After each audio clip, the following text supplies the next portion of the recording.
इंग्रजी वाचनाचे नियम आपण शिकत आहोत। इंग्रजी स्पेलिंग लिहिताना उच्चाराप्रमाणे स्पेलिंग कसे लिहायचे हे तुम्ही बघताय, बरोबर। मग आज मी एकदम छोटासा टॉपिक तुम्हाला सांगणार आहे जो तुम्हाला लक्षात ठेवायचा आहे। याचा नियम आहे पहिला करी काम, दुसरा करी आराम। हे आपण एका छोट्याशा शॉर्ट व्हिडिओ मध्ये घेतलं होतं।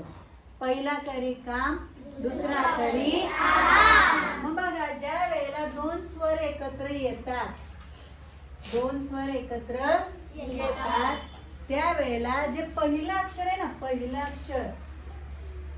पहिल्या अक्षराचा जो ओरिजिनल साऊंड आहे, A for apple, E for elephant, O for orange, कळतंय का, I for ice cream, U for umbrella.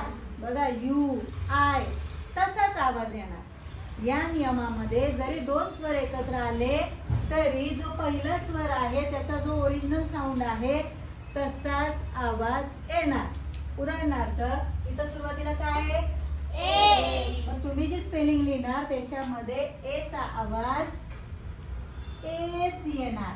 बघा,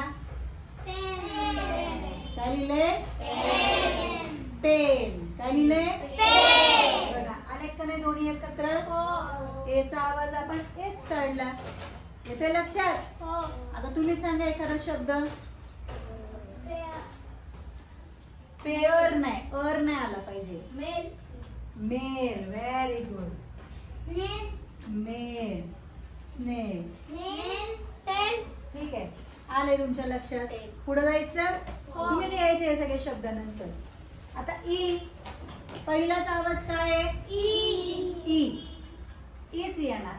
बघा, बरोबर, बी, ट्री, सी, शाबास। जास्तीचे तुम्ही लिहायचे। मला बऱ्यापैकी शब्दांची ओळख झालेली आहे, बरोबर। तिसरं, पहिलं अक्षर काय आहे, ओ। सांगा आता मला, व्हेरी गुड।